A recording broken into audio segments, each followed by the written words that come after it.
of all, full permission. Food, drinks, feel free to go do it, particularly those of you that have walked in late.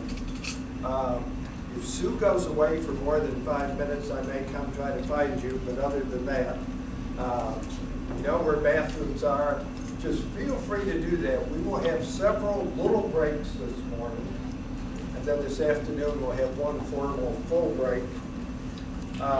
We're going to run till 3 o'clock. It would be most helpful to have you here for all of it, because what we're going to do is truck through a bunch of things and end up with recommendations this afternoon.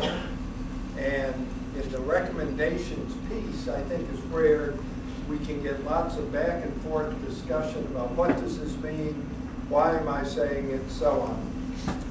And if you have cell phones or pagers, it's certainly the polite thing to do if you would turn them off. You'll get lots of chances during breaks to check for all, and I will give Peter special dispensation. You just leave that sucker out. And tell him why.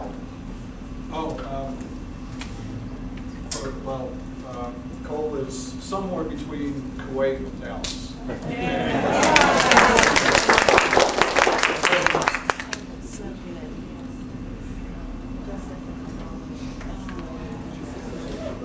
Does anybody need a pen or pencil? They don't have one? We'll get some. Yeah, we'll grab some. One of you asked this morning when you came in sort of exactly what we were going to do today. And let's see if I can show you. It works. Thank you to Peter. We have this nice little system.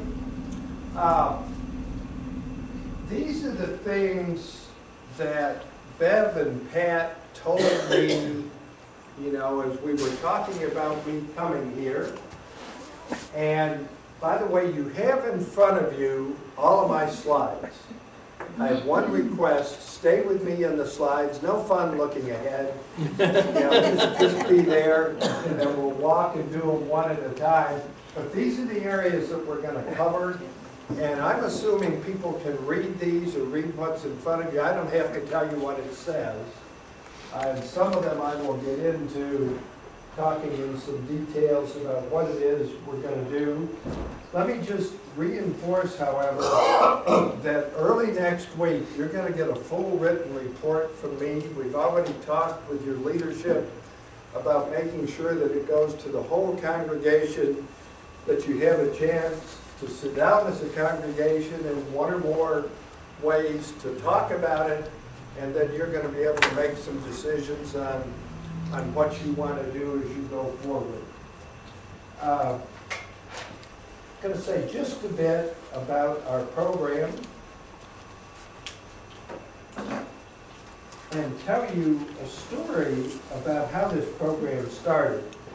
It was in 1984 when I was chair of the UUA Finance Committee, and a UUA staff member came to us and said, we're in terrible trouble out in congregation land. We have lots of people trying to do capital campaigns, and we have no UU consultants to help them. So what they're typically doing is using no consultants, or they're using outsiders who do not understand this. And what came out of that, long story short, was a program that is designed to break even at the end of the year. Income that comes in, expenses, it costs the UUA nothing, but in the process we're usually dealing with over 100 congregations a year out of our program. And I guess a couple things to say about it. I always think the role of a consultant in most cases is to just give you courage to go do what you know you need to do anyway. But it's attaboys and attagirls, and you can do that. And so that's certainly one of the key things that I want to do. Understand that our program works for you in this regard. We're going to make recommendations. You can accept them or not. Your choice to do that. And I guess I want you to understand our mission statement, which is at the bottom. And I want to say this about the mission statement. We redo it every 2 to 3 years. We're going to do it again in January in Boston at our annual retreat. We do it in about a 2-hour period, 12 of us sitting down and going through a process that sort of says, and we start from scratch. We don't, it's almost like that doesn't exist. And it's like, okay, let's talk about the process that gets us to a mission statement. And indeed, what we do is encourage congregations to do the same kind of thing. Every 2 to 3 years that you review the mission. Now, our program has a mantra, if you will, and it is this. I realize that with the brown background, the red print probably doesn't come across so good, but it says from the myth of scarcity to the reality of abundance. Now, this was written in many ways to talk about money kinds of things, but I think particularly in thinking of what I've learned about you folks, I think it's also the ability to be able to do things. That the reality is you can probably do a lot more than you're doing if you just believe that you can. And I'll say just a few more words. This is what scarcity is. I mean, the whole belief that you don't have much, hang on to what you have, it's sort of this kind of a thing. And guess what? When you don't believe that you can raise much or do much, guess what? You don't. So on the contrary, on the other side, is abundance. We can accomplish our goals if we aim high. Members and friends will be generous if they understand what we strive for and are asked for their help. Now, I think that last sentence is very important, be it asking for money or volunteer help. It's like, what are we trying to do? So what is the benefit back to the congregation if we go do this, or if we have more money? And what you're going to hear from me this morning is lots of that. And I'm going to do one more thing that talks a bit about exactly how we're going to go through the day. The first thing I'm going to do is to gather some additional information from you before I start putting a bias into your thinking based on words I might say. And then we'll spend a fair amount of the morning reviewing all the stuff you have given me. I have a stack of stuff that Bev has had and furnished me, and Susan as well. We're then going to go in to spend a fair amount of time around strategic planning. Lynn Steele and the Dream Team geared up to look ahead with this. And then beyond that, talk about sustainable growth and finances, and end up to for sure have you out of here by 3 o'clock talking about specific steps that you might take and answer your questions, offer suggestions, so on. Now, any questions about that process? Okay. The first thing that I want to do is to see, I want to make sure I'm responsive to what you're looking for today. What I'm going to do is start over this way, so those of you be alert over here, and then we'll sweep across the room. I want to know concerns or questions that you want to make sure get dealt with today. Now, this is a UU group, so I have certain, is it coming your name? James Holder? James. James lists one up there. Peter had the same idea in mind. What I don't need is Peter to repeat it. If Peter has no other ideas, he can do the radical thing of saying, pass. This is always dangerous in a UU group. But anyway, What I want to know are questions or concerns that you want to make sure that we get at. And once it's up there, you don't have to tell me again. Yes, sir, you go back to the list. Excuse me? Well, we have a list of what's already posted. The first line, you said we're here to do these things, your goals. Oh, I have it here, never mind.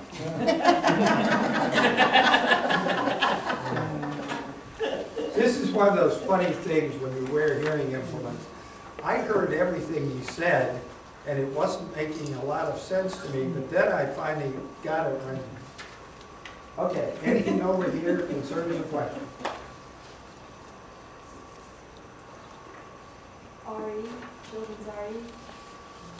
Actually, I have two. Yeah, because they didn't have any, you didn't have The other one is how to solicit more volunteer help. Okay. More volunteer help. First was children's RE, which I put as CRE, and then volunteer, and I just put more volunteer. Some of these I'll put up with shorthand, and what I'll do is tell you if I don't think we're going to get at them. Others over here? Pat? Transparency for our activities and our money.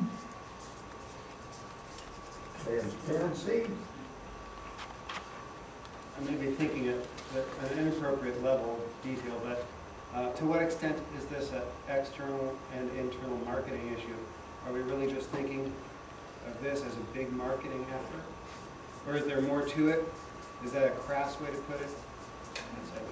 What was the last part? Is that a crass way to put it? No. What's your background? Psychology. Okay. Marketing, yeah. I have questions about making sure that we have communication methods with the church and also what various ways we can best use communication. Communication methods and different ways to do things. The people have a sense of ownership, feel that they're a part of the process.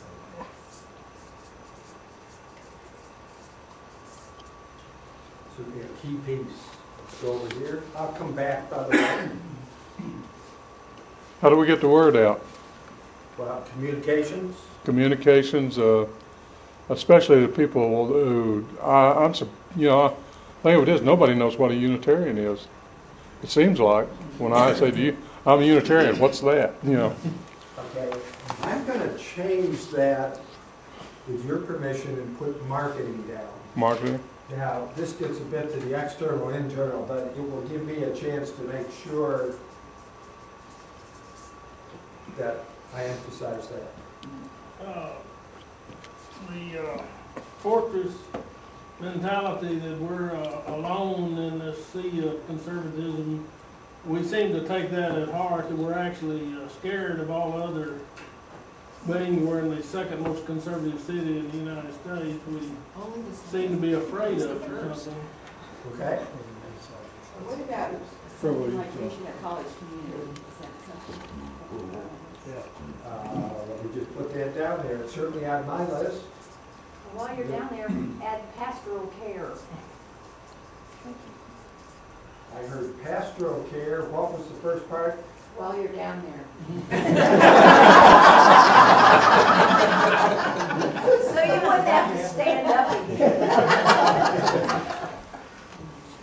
Susie, I missed it. I just said while you are while already you're kneeling. And past care, are you going to interpret that as pastoral?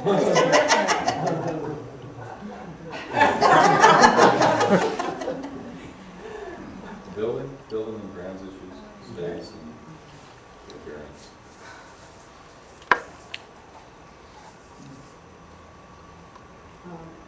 don't know if this community outreach or being involved in projects that are maybe bigger than us out in the community. Social justice. Social outreach? Social.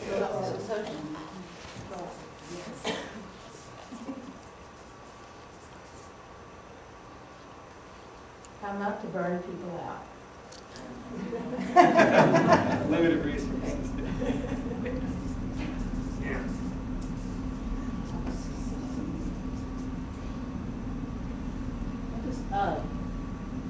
said there's growth, concern about growth and about a continued existence.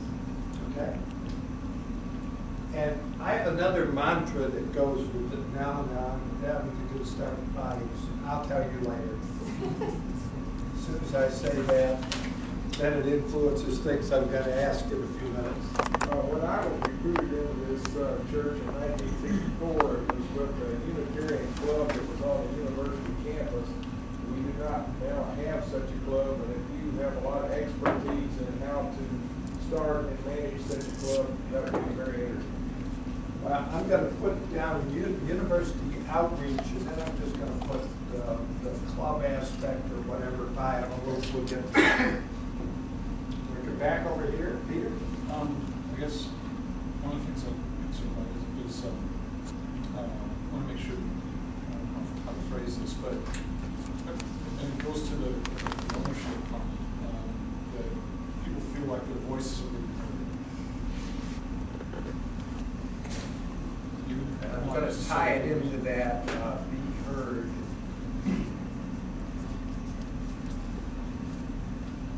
Have better ways to hook into speakers for Sundays. That's a.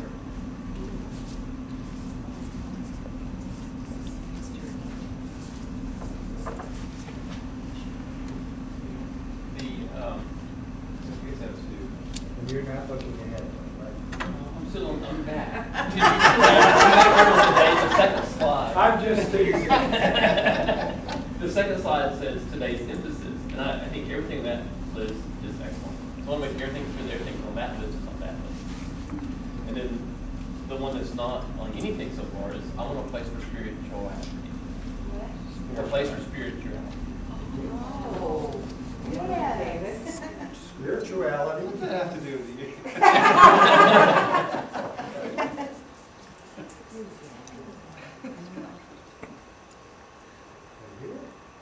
have one. To have a minister or pastor or not to have a pastor. Okay. To remain lay-led or not.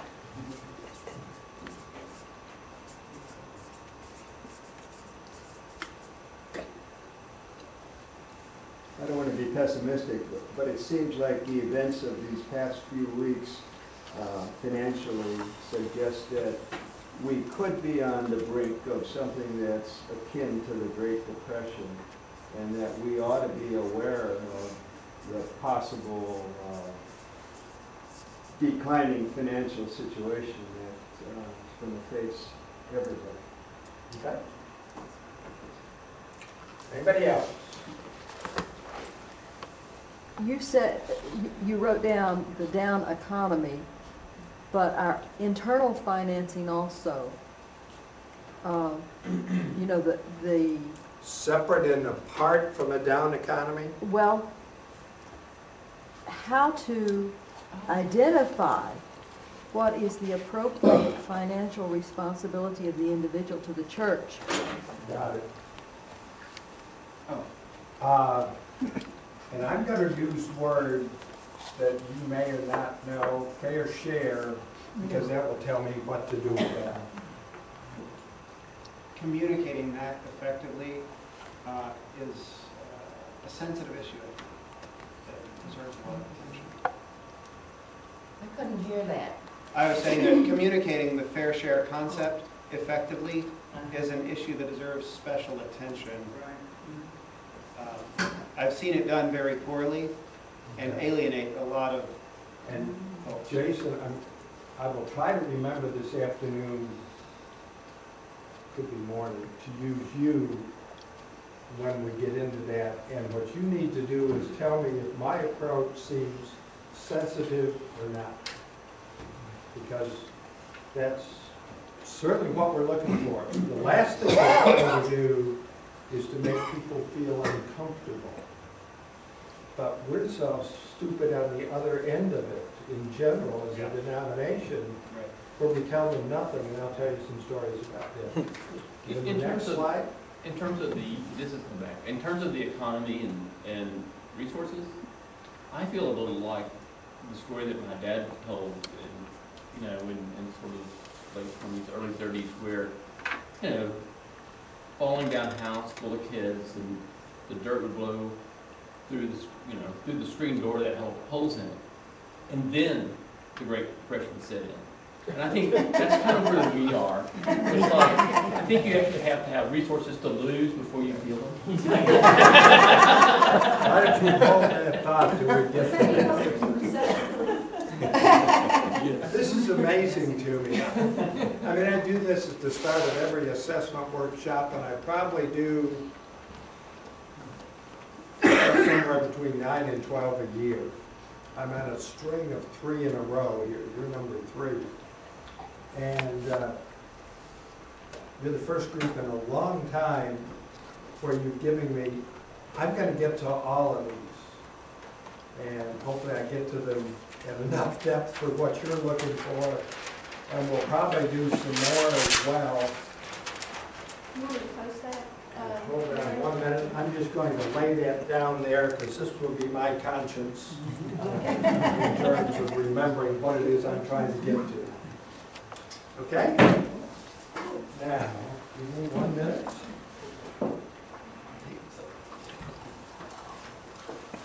I want to gather some more statistics. Now, I want to start to gather some statistical data. Curiosity in my mind. I want to know how many of you, how many years you have been in Lubbock. And you were the one that were here when Wayne came back? Yeah. Okay. Add them together, I would think. But anyway, how many less than 3 years here at this congregation?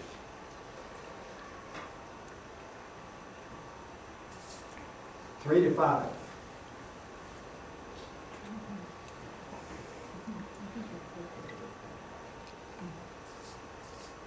Six to 10.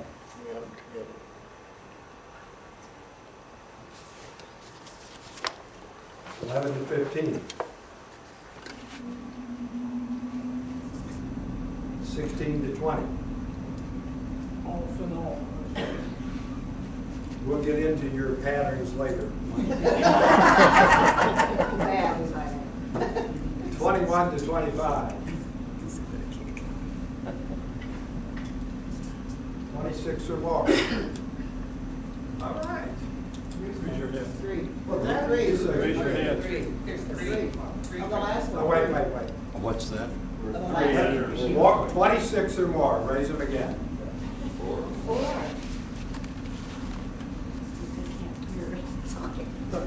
That's a great dispersion in terms of the groups. I mean, what I was worried about, what I'd been hearing, was it was going to heavyweight this way. This is a very bad, and in fact, the biggest groups are 5 years and less. And I think that's good. Let me see, total. 2. 32 at the moment. Okay, now I need some help. Somebody that is willing to come up here and write for me on the pad that can print reasonably well. Somebody willing to do that? Now, we have guidelines. Okay. She writes. I'm going to do a little dash for whatever the item is. Only fill that in here, even if it takes 2 lines to do it. And the reason I use somebody is, one, I can listen to what you're saying, and if you say code words, I don't have to ask what they are, she'll know what they are. So, here's what we're going to do. I want to know the most significant events or milestones in this congregation's history that you can personally mention. What I don't want is Pat trying to describe something that happened 15 years ago because somebody told her it was significant. So it's got to be when you were here, something you said, boy, when. And what I want to also say is events or milestones can be positive or negative. Okay? Let's try one. When we became a welcoming committee, our church. Becoming a welcoming congregation. Yes. Yeah, she does print well. She's good. She's a teacher. We're going to give her just a minute, Bob.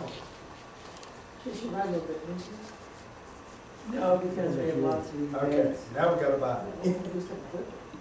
I do think that events leading to controversies concerning the tenure of ministers, their departure. Right, now, before you start writing, would it be tenure of ministry or departures of ministers? We can narrow it down to departures of ministers. Whatever is, Yeah. okay, departures of ministers, and it sounded like, As a result of controversy within, over them. okay, and what you might do is to put after that, Controversy. yeah. Controversy proceeding. Now, the reason I want to try to make sure these are clear, I'm going to leave these charts when we're done, and I think it's great for show and tell as soon as tomorrow, saying, here's some of the things that we worked on. Okay, others. Pat, and then we'll come this way. Blue Sage Cafe. Yes. Coffee house.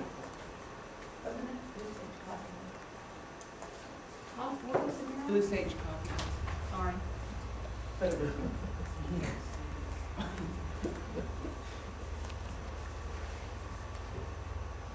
This is why somebody else is writing. You would have been there, like, what is this? You'll find out. Go ahead. I'm sorry to have a negative way, but I would hope that it can be used as an educational tool so we can see it in a positive light. But the youth group fiasco. Youth group fiasco, okay. And can we put a date on that meeting? Roughly? Last spring. Last fall. Last fall, 2007. Was it in the fall? Okay. Sometimes dates on things are good. It was interesting in Boise last weekend, and I'd never seen it happen before. The first one out of the box, it would have been the equivalent of 2008, became a welcoming congregation. And then they started dating everything, and given their history, which is about as long as yours, it was sort of interesting. Yes, thank you. The pagan controversy, the so-called pagan group. We've had at least two. But only one while I've been here. Anybody else remember the first one? Well, Patsy was here. I was here. That was a positive experience. So there were, But it wasn't necessarily. Now, I realize I'm not listening at all to whatever's going on. I think we've got what we need from here. Okay, yes, sir? When the church was made more presentable looking. Say again? When the church, the physical appearance of the church was changed. Improved. Okay, could I, hold on a minute, could I come on top of that one? When we got this congregation, when we got this church through the old one, and that, could we put that? Well, you're much older than me, so. Well, two of us were here. Significant improvement in our physical facilities over the years. We've had a significant improvement in our physical facilities. We would say, is that the way you want to say it? That's fine. Okay. improved. Significant improvement in. But do you physical mean more health. than, more recent? I'm just giving her time to write, and then I'll come down to you guys. Actually, I'll come to her first, so she'll go get us more coffee, so. Okay. The two things that brought us to this church originally were guest Oh, speakers. wait. Okay. I Guest didn't really mean speakers. for you to start speaking words, though. Now you can, Okay. she's done. The things that, both times that we have come to this church originally and then come back to it, it was guest speakers that brought us here. Okay. Yes, speaker.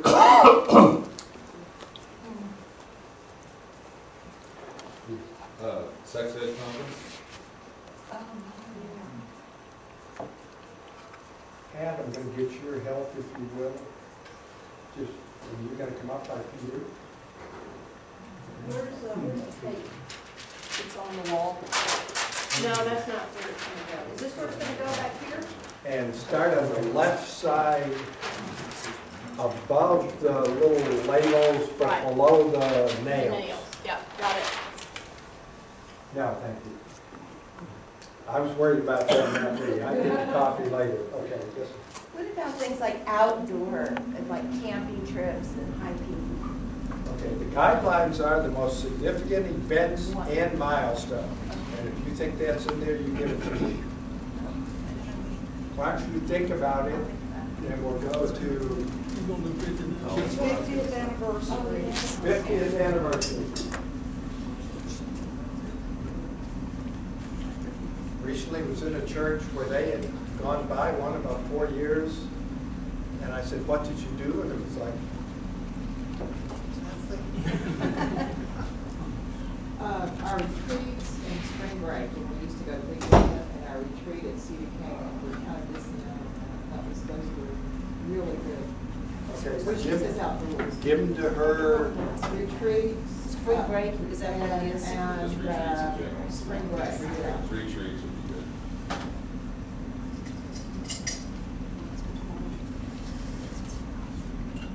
Okay. I have a question. I don't know whether this is the time to ask. It's about one of the items. I don't know what it is. You don't know? The Blue Sage Coffee House, what's that? Oh, okay. Can somebody say what that is? That it will be important. Blue Sage Coffee House. We ran a coffee house that had a lot of folk artists here for about 3 years. Okay. Lots of churches have and still do those. Others for the list. Yes, sir. The events, the degree that this facility facilitates groups that are not us, that are important to the community, whether it's Buddha, yoga, whatever. The degree that this we're a resource to the community in terms of safe haven for other activities. So the words might be, the significant event and milestone is that you are a safe haven for community groups.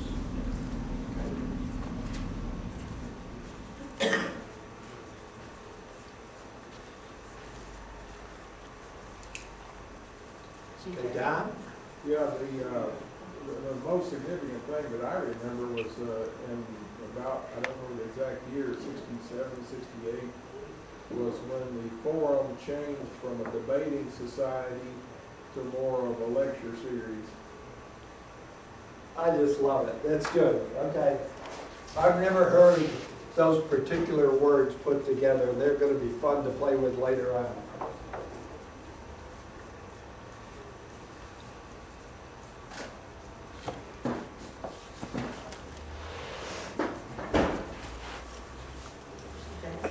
I think a really positive development, although I'm sure people would say there might be a few problems with it, but we've really had great, variety in our lay-led. Thanks to a few people to our lay-led. Great variety of lay-led sermons. services. Okay.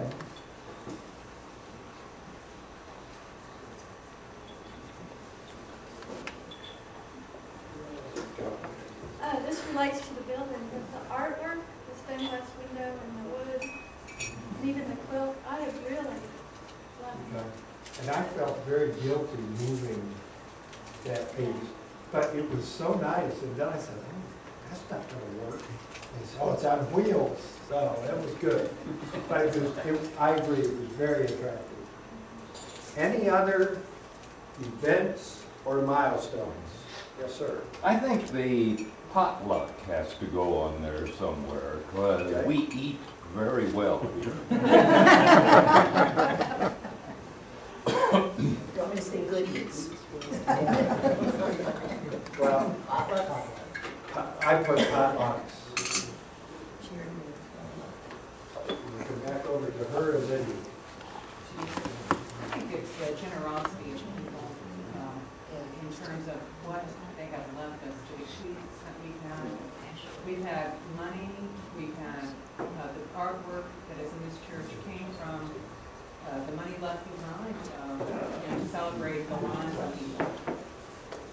I think but that is- generosity dash bequests. I remember when we didn't have air conditioning. Yeah, we do. We became involved in WTOS. Okay. WTOS, yeah, and I found out what that is. By the way, I see you dutifully writing these all down, which is great, if you'd like to. I'm going to give you a report back that includes most of them once we vote on it, in case that matters. Okay, one more, and it sounds like we're done. The skits that we've had in church, both in content and performance.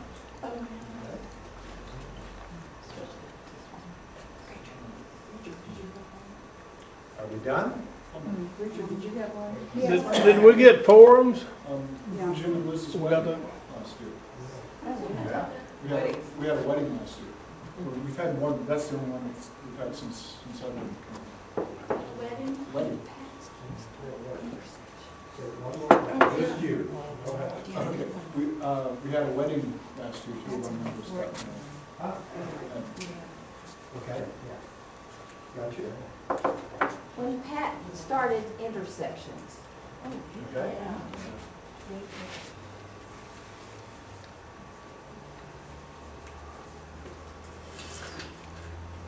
I don't remember if that was his first name. Now, we're going to get you up and moving around here.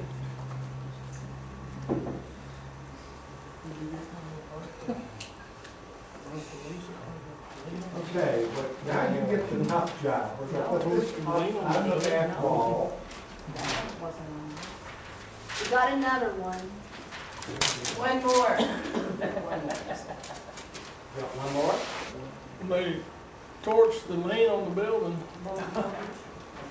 They torched what? The mortgage or whatever it's called. What do we, last mortgage payment. Paid the building. When was that? Final payment. When was that? I remember that. Wait, when was that? Early, Richard. We got pictures. I'll go there. You've probably done this before. What? So what I'm going to ask you to do now, I have on cute little chairs, either side of that wall back there, different colored dots. The colors make no difference, but what you now need to do, and I'll go back to the example that I gave, that Pat couldn't give me something from when she it was coffee hour, and we do it after the service. And I'll do it with Bev, and it was like, here is my workmate, and I'm a visitor, and I'm saying, Bev, what are you doing here? She's, I'm a member here. What are you doing here? And we worked together for 10 years. And we just come out of service, and I said, this is incredible. This is what I've been looking for. And then, how could you not tell me about this? Were the words from the one woman to the other. And I think that that's often, we're gun shy about doing that. And I applaud your efforts. We'll get into it again in a minute. But to understand, there's some of you that would like anything but. And this is probably me treading even more on thin ice. Some of you may determine you can't stay if the church gets the ministry.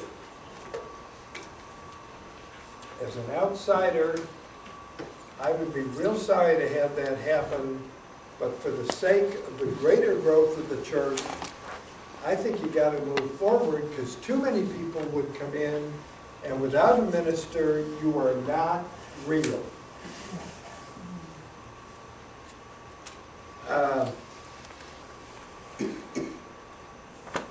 The spirituality question.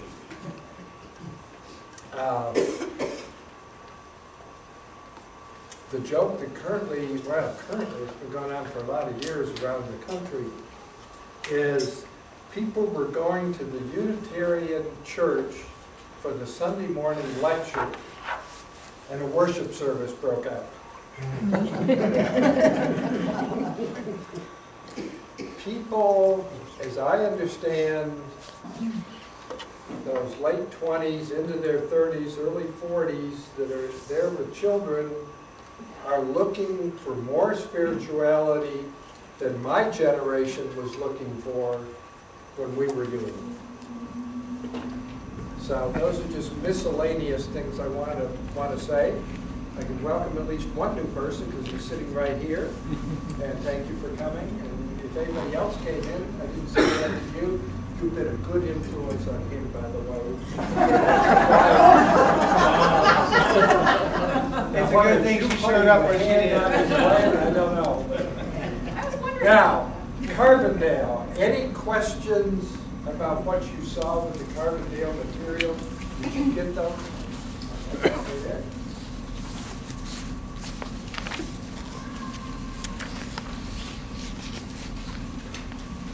And again, this is where Tom and Joanna were. This is where I work. And Tom, why don't you just talk as you did at lunch about the controversy of our minister there? Okay. Well, one of the things, I should say, sometimes I've heard that the Carbondale Unitarian Fellowship has been referred to as the church that didn't know any better. As you can see, I mean, that in terms of pledges, I think the average pledge per year was like $60. And we've been, again, a lay-led for our entire history. And there was still, a strong feeling that we wanted to remain lay-led. But when we brought first Larry, and then brought in Rem Stokes, who was going to talk about a capital campaign, said, he said, do not think of a capital campaign unless you had a minister. It was a kind of a long process. We had, early on, we had decided that that was a goal we wanted to out what the change would be.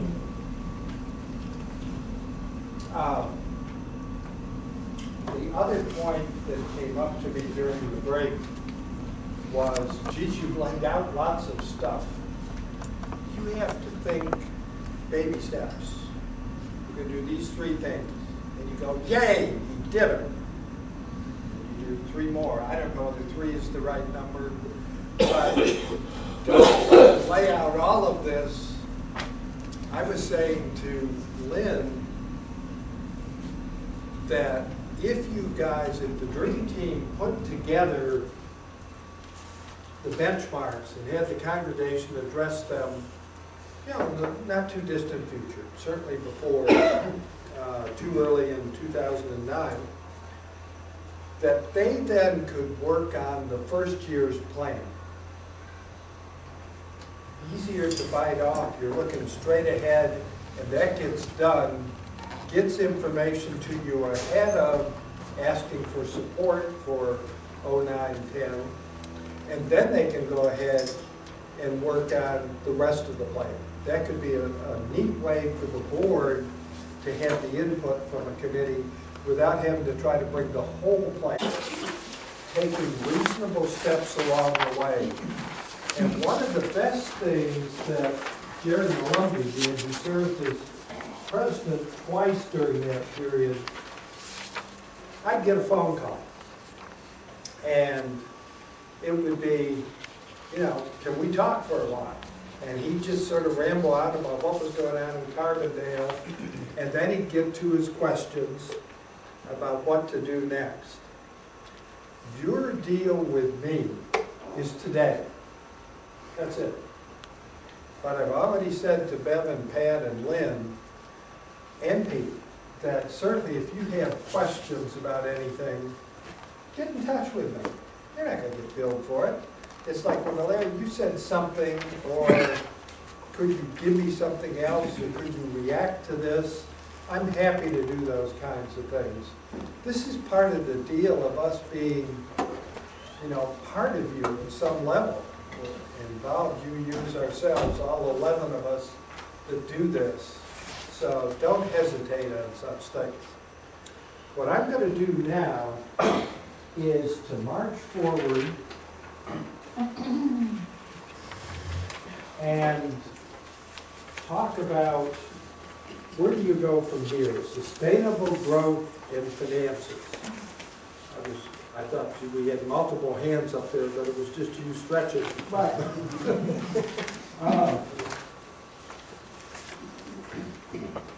If you were to walk around Lubbock,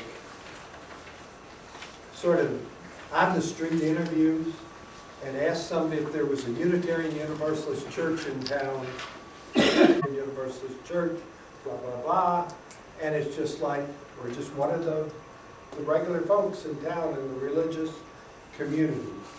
So you want to find ways to do that. One of the things that I do when I go into a town is try to figure out how to sort of take a look at a church if I was coming in for the first time. Now, it is very interesting, depending on which side of the building I come at, you are either a Unitarian church or you're a Unitarian Universalist church. You need to get that fixed. You don't need that old sign out there. Move it closer to the road anyway. You want people to see it from the road. The one on this side, the wayside pulpit piece is covered up by bushes now. Whole question of the bushes along that edge of that building, that'll be able to be trimmed down some. But the wayside pulpit, if you choose to do it, is a great way to get people's attention. But it's got to be where they can see it driving by. And I'm almost having, I think I'm facing the right way, right out parallel to the street where people can see driving either way. What we've heard over the years with wayside pulpit is people get used to looking for it and seeing what's there. So those are things to think about. You want people to be able to find you. The newspaper ads help a bunch. The website is the #1 way that people church shop today. And I was so pleased to hear, Peter, that you had said to the board that it was time to do some work on the website. It makes it much more comfortable for me to make the suggestions I was going to make. I want somebody other than Peter, without looking, to tell me your web address. Go ahead. pages.suddenlink.net/UU. The one I would have you have is www.uulubbock.org.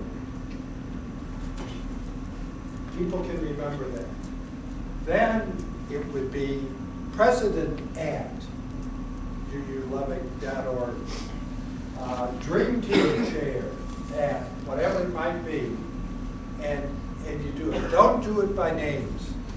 Get so frustrated. I do a survey that I'm going to share with you in a little while of churches, and where they use the name of the incumbent as opposed to like administrator at.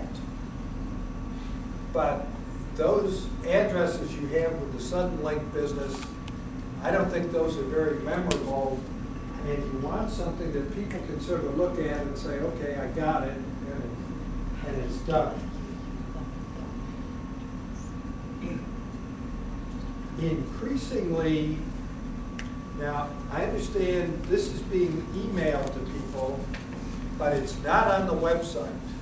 Now the website is basically one page as best I can tell. I'm looking at Peter's. Well, there's links, you know, you can click to other pages. Okay. All right, I will look again. Take a look, there's lots of links. Yeah, because there's a CYRE link. Search it, but I'm not I hear that from churches all the time. You can choose to do that. Some do take some things off, but at the same time, it's like, I guess it was Boise, Idaho last weekend, where they have audios of their sermons. I mean, stuff like that, where then anybody, it would be interesting to see what the response would be. The goal certainly would be to have people say, oh yes, they do whatever. I am so impressed with my new congregation in Asheville. They are in the news on a regular basis with a picture of something happening at the church, or that is, you know, a series of 3 different concerts will take place at the church shop. They have all their newsletters, and you can just go to them, and somebody could get a general idea of what is going on. Pictures are another piece which is very useful, like social events. And you get to see who's around, and it's like, well, gosh, there's people like me, or there aren't. Like we have younger generations represented here today, but, you know, in small numbers. The Sunday service was mentioned, but nothing until October 12th. So that was a message to me that said there's probably nothing much going on of interest until the one that takes place October 12th. Probably not a fair thing to say, but I didn't see the Sundays immediately prior to it. We didn't. Well, we needed to read down. It's all there, yeah, they're all there. Okay. The 12th was first, and then if you read down, it's actually, it's in reverse chronological order. They're all there. Okay. I will stand corrected, and I obviously failed the way I was looking at it. We're talking about the website or the newsletter? The website. Well, maybe the website needs to be. There's intersections and forum, and we had forum going on. We have a link to our welcome to congregation letter. Are there still photos? There's some photos of like hikes and parties and stuff. Well, I think I failed then, but I would have this out there because it's a way church people that are looking for a church can figure out. Well, we'd have to take it off some content because there's personal content that I don't think is good. Arrange if first-time visitor to the website doesn't find the links, doesn't, you know. Well, I'm just amazed that I was not doing that. I will certainly go look at it, and so my apologies. Yeah. Oh, and you know, what I said to the board was that I'd be happy if anybody wants to take it over. So, really, I mean, I don't feel any need, you know, so if you want to do it, please, have at it. Maybe. Question back here. I'll assist. I have a little experience at it. You want to try it? Well, I don't want to take it over. I just want to assist. I'll help you with it. Okay. These are different websites that I have found over the years that I liked. One particular piece is down near the bottom here. Annabelle Lyserson, who's in Nashville, Tennessee, does a good job communicating with people that work on websites, and I think you'd find it very helpful. I think to get a non-UU to look at your website, your building, stuff like that, and have them say, or whatever it might be. We're tough. Even an outsider coming in is tougher than a stranger in terms of what they're looking for. Now, speaking of strangers, I worry about what happens in any congregation when a visitor walks in the door. If I come in your main door out there tomorrow morning, which I won't, and I apologize for that, but if I don't take a flight out of here at 7:30, I'm not going to get home till late tomorrow night. I'm back on the road again Thursday. So I'm taking a 7:30 flight, get me to Houston, and then back to Asheville. But somebody comes in that door. Is somebody on the visitor desk on Sunday mornings? Yes. So that you're going to tackle them before they get by you? I remember my first time very well, and Andy Cooley did a very good job of making me feel welcome. Great. And I think they do a very good job. Well, that's very important. I made the critique this morning to Bev. You have nice pens of your own out there, but when you're doing name tags, I went and got my own marker here to do one where you could see the name from a distance. Like, I have to really even though Sue has great big, letters, it's much harder to read than ones that are with a wider pen. The information that you're gathering looks like the right kind of information. And I don't know, Tom, if I'm now going to start looking at you or not, but tell me what happens after somebody has visitors and they sign that. They said, yeah, they'd like to get some newsletters. Are there other contacts made with them? Yeah, well, one of the things that if they've signed the guest book, then we have, and right now it's Lona, who is sending either a card or email to say, thank you for visiting. We hope you come back. And so we do contact everyone who did visit to make sure try to get them to come back. Okay. And if somebody, oh, by the way, do you do services in the summer? Yes. Okay. The comment on the summer views, and again, I'll give you a specific story. Somebody walked into my congregation sometime in August. I was a greeter at one of our 2 doors, and I just knew, even in a big congregation, I'd never seen them before, and you could just tell by their body language it was the first time through the door. And they came in, and yep, first time.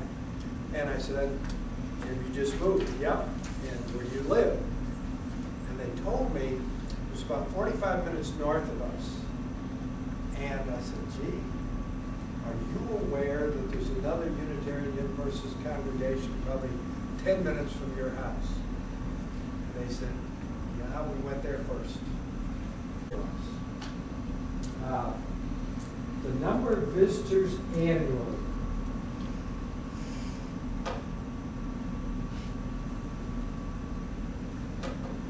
Actually, I don't have that number. From March to now, you've had 54 visitors. And I think those are separate sets of people as opposed to duplicates signing the book. And that would suggest to me that for the year, clearly you're having more than 70. The barometer we look at is you ought to have at least as many visitors as you have members. The question is then what happens to them? We could count 6 new members, and because of the way I was looking at it, it looked like it was potentially 6 donor units, and all except one were making an annual financial commitment. Now, I think all things considered, it ought to be an oxymoron to have a non-financially contributing member. And there may be special circumstances where that is the case, but they ought to understand in terms of membership that that's something that would be anticipated. What does it take? Tom, I've come here, and let's say I'm not from a past UU church. Yeah. I've been here a few Sundays, and I say, I'm ready. Yeah. What do I do? Well, if you're interested in well, first, one of the things we make sure that we've got a brochure that lays out, becoming a member of the UU. Right. We will have a meeting with them, usually to talk about membership, and one of them being, talking about pledging, and that's one of the things we talk about, and getting, trying to get them involved. And so it's usually, first kind of get them to see, and we've got a membership packet that's got, may need updating, but it has various things in it, pledge sheet and organizations and, the 7 principles and a lot of other things. Okay. And how long is that meeting that you have with them? Usually short, usually less, half an hour or less. Okay, so I've had the meeting, you sent me away Yeah. with the packet. Yeah. Then what? Well,